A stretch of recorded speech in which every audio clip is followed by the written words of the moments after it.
Pemirsa, PT Jasa Marga memprediksi sebanyak 3,5 juta kendaraan akan meninggalkan Jakarta selama periode arus mudik Lebaran 2026.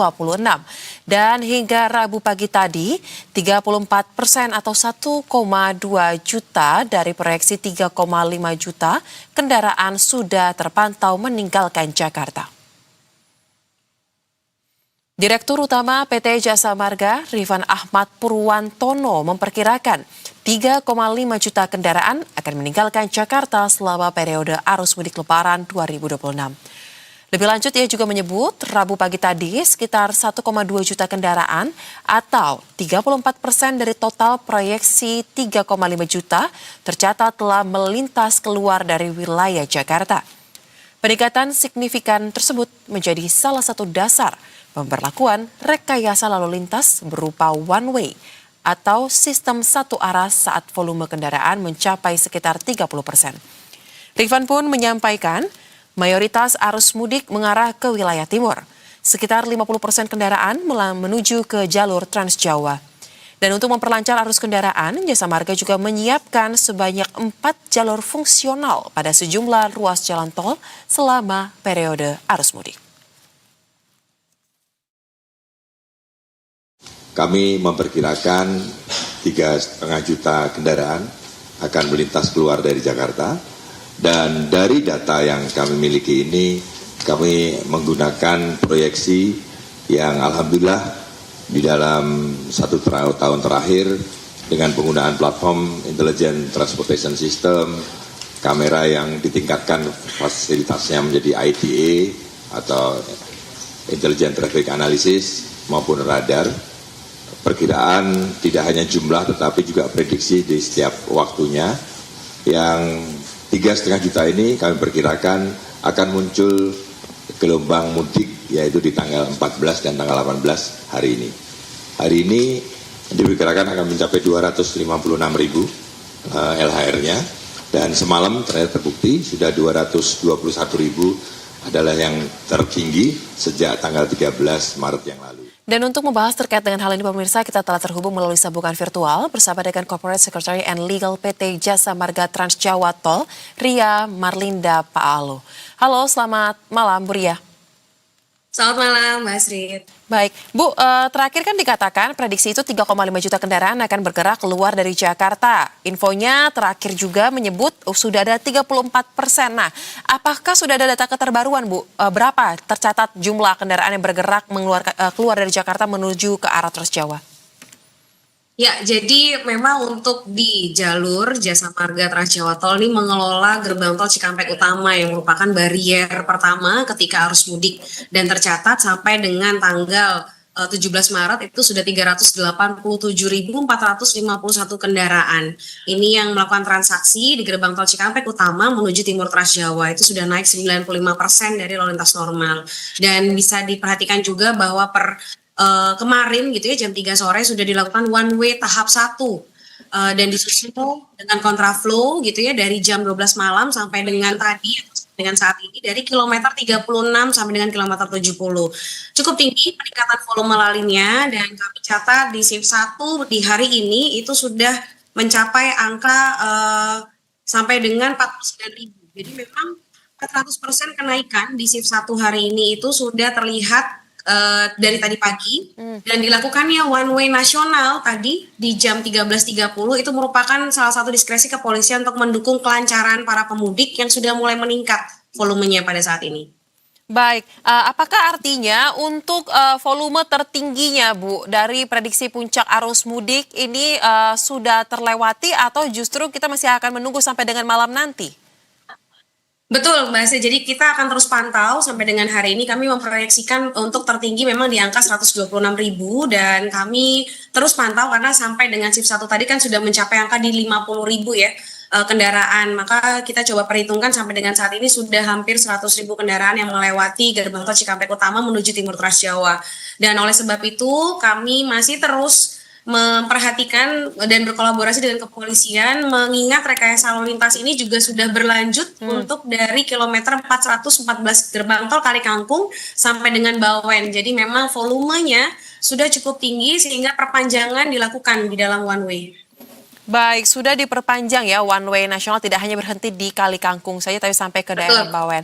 Nah, untuk skema one way ataupun kontraflow kan memang menjadi suatu hal yang akan pasti dilakukan. Seperti saat ini one way nasional ya Bu ya. Nah, mungkin bisa disampaikan juga berdasarkan hasil koordinasi dengan pihak kepolisian, apa saja yang menjadi kriteria ataupun indikator untuk menentukan sampai dengan jam berapa nanti one way nasional yang sudah berlangsung sejak pukul 13.30 ini akan terus berjalan?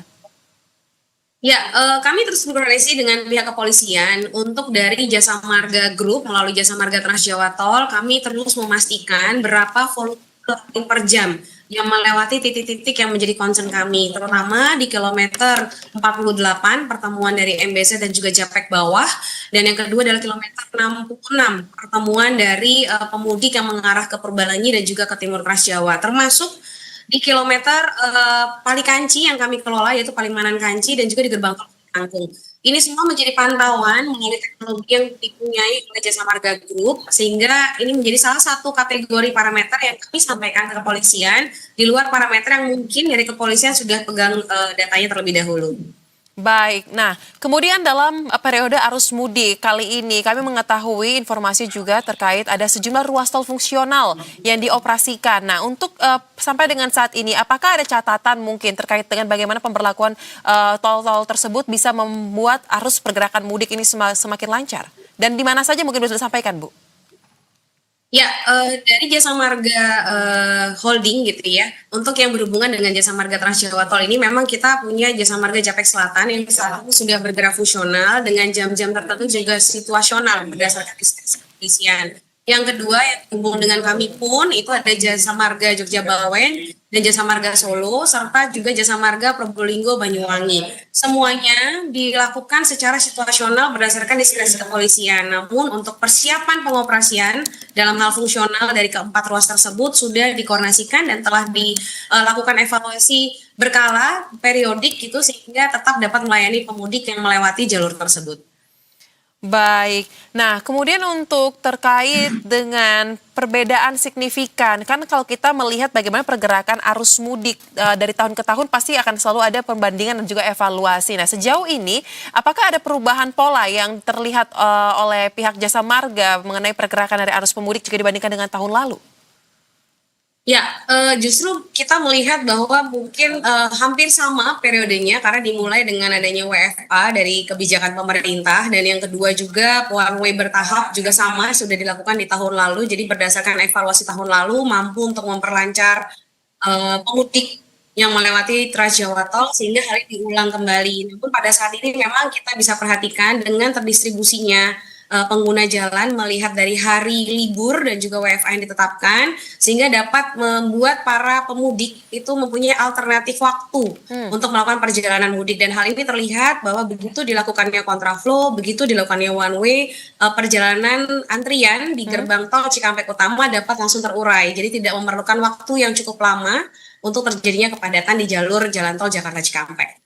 Baik, nah terkait dengan antrian di gerbang tol, memang kayak kalau kita pantau sampai dengan saat ini belum pernah dan semoga ke depannya ya sampai dengan nanti arus balik tidak ada antrian yang cukup panjang bahkan menjadi catatan.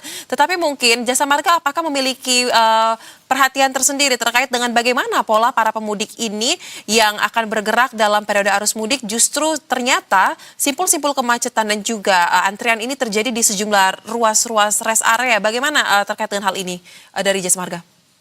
Ya, sebenarnya beberapa hal yang memang perlu kami sampaikan juga dengan adanya alternatif yang disampaikan kepada pengguna jalan, baik itu dari hari libur gitu ya, dilakukannya WFA, kami juga sudah melakukan potongan tarif tol yang tahun lalu 20%, saat ini sudah menjadi 30%. Bahkan di ruas Batang Semarang sampai dengan 31 Maret nanti itu masih berlaku potongan tarif tol sebesar 23% di ruas tersebut. Sehingga ini memberikan alternatif tambahan buat pengguna jalan gitu ya untuk dapat memilih hari perjalanan mereka pada saat mudik dan juga balik. Yang kedua, untuk rest area, kami juga sudah memastikan bahwa titik-titik menjelang atau antrian di dalam rest area itu sudah dilakukan koordinasi dengan kepolisian, seperti penambahan rubber cone gitu ya untuk membatasi ketika memang antrian sudah cukup panjang, kita akan memberikan informasi atau petugas di lapangan akan langsung menyampaikan ke pengguna jalan untuk dapat menggunakan rest area berikutnya.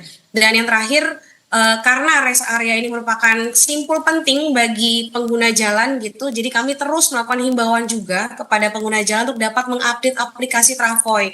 Karena di dalam aplikasi tersebut sudah tersedia informasi utama terutama mengenai CCTV real time, yang termasuk di dalamnya adalah pintu masuk ke rest area. Jika dirasa itu sudah cukup panjang antriannya, maka pengguna jalan dapat memilih rest area yang lain, dan yang pastinya dengan adanya persiapan lebih dari pengguna jalan dapat membantu pengguna jalan tersebut untuk dapat memilih waktu istirahat mereka. Baik, baik. Aplikasi Travoy ya, ini penting sekali Betul. untuk di-download sebelum melakukan perjalanan karena informasinya mencakup semua informasi penting dalam melaksanakan perjalanan di arus mudik dan juga arus balik. Terima kasih Ibu Ria Marlinda, Korsek dan Legal dari PT Jasa Marga Trans Jawa Tol. Salam sehat Ibu, selamat kembali beraktivitas. Terima kasih Mbak Astrid.